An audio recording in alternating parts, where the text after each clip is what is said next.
Hi guys, this is Samana2183, aquatic lover 31 in Instagram and Andrew Basukai in Facebook. Now this video is actually inspired by dwsdarius. So a quick shout out to you, Darius, for inspiring me to make this. Now Darius just, if you guys recall, he made a video about buying fish as juveniles and the pros and cons. Now this is my own take on it.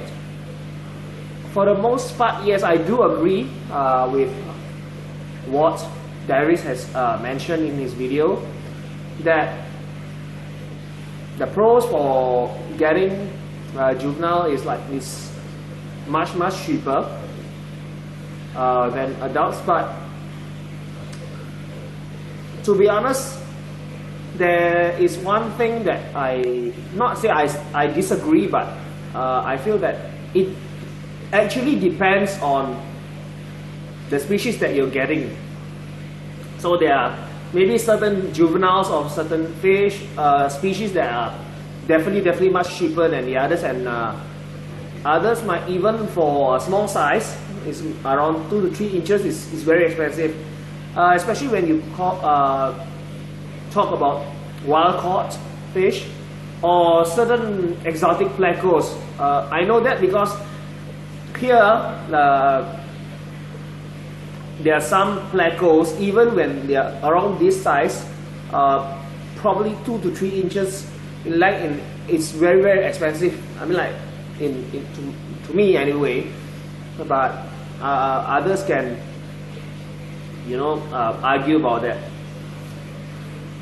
But another thing that that's the only thing that I feel like it's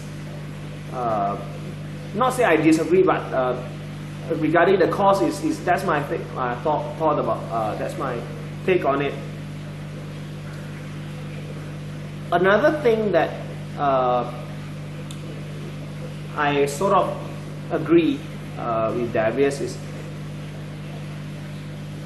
when you're buying juveniles and or sub-adults, those and the teens, the good part is you can watch them grow into beasts, as you describe it, or full-grown adults. But then again, it depends on species by species, I suppose.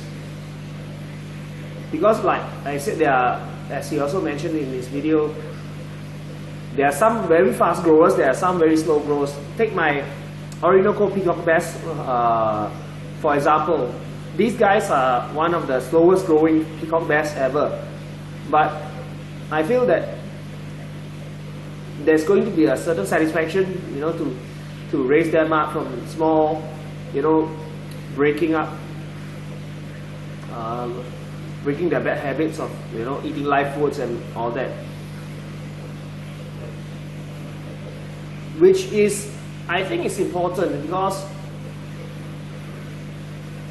live foods, to me, and it's not say it's something that you should avoid at all. Like, there are certain live foods that are probably good for growing up some fish, like maybe baby brine shrimp, daphnia, and stuff. Or even like if you're really scared of your predatory fish not eating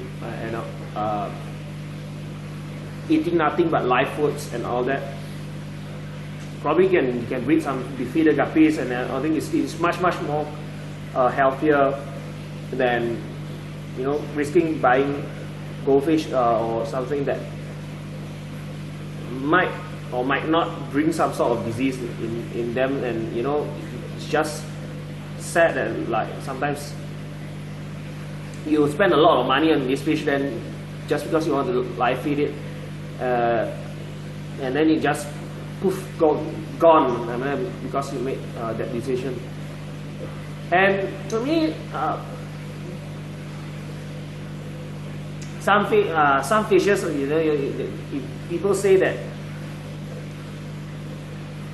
feeding live is, you know, you can't get fish that are used to eating live food to take pellets. I think it's not crab, but no, it's not crab, but I think it can be done.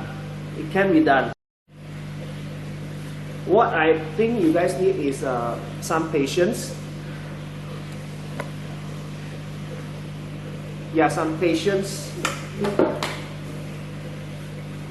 so that, you know, these fishes, you know, you can get them off live food as long as you have the patience for it.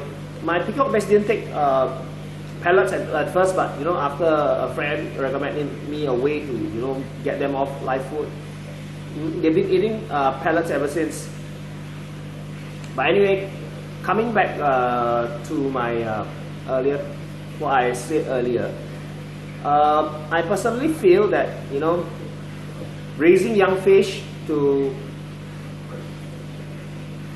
you know, from young to grow them to full size, it actually teaches you patience as well, because you can't rush these things, and the sense of satisfaction that you get after, you know, seeing these fish grow will, you know, offset, you know, the time and effort that you spend to grow this fish out.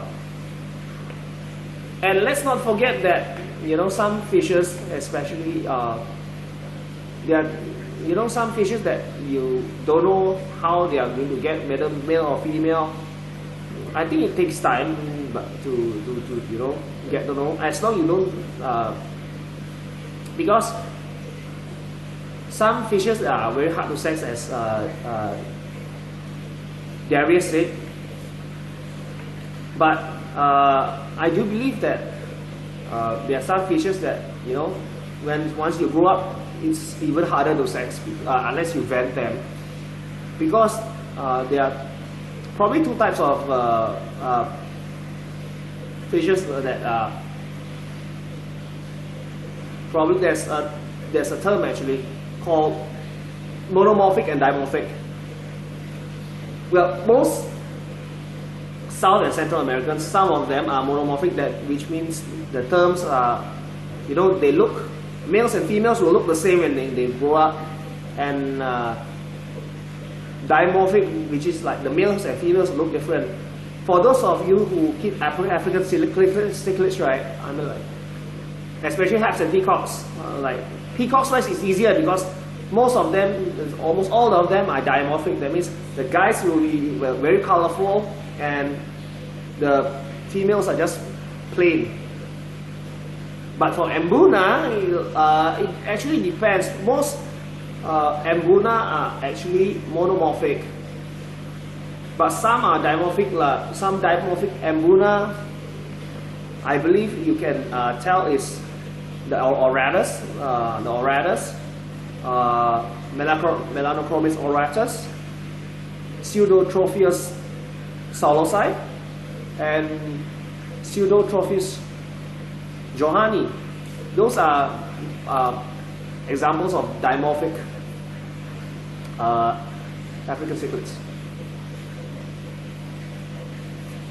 For haps wise, like most of them are quite monomorphic. When you get to your South American cichlids, most of them are actually monomorphic.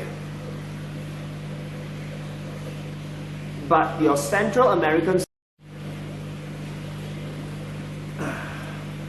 well, for your Central American cichlid, South American cichlids wise, some of them are actually, most of them are monomorphic. But when it comes to your Central Americans, there are a few that are dimorphic.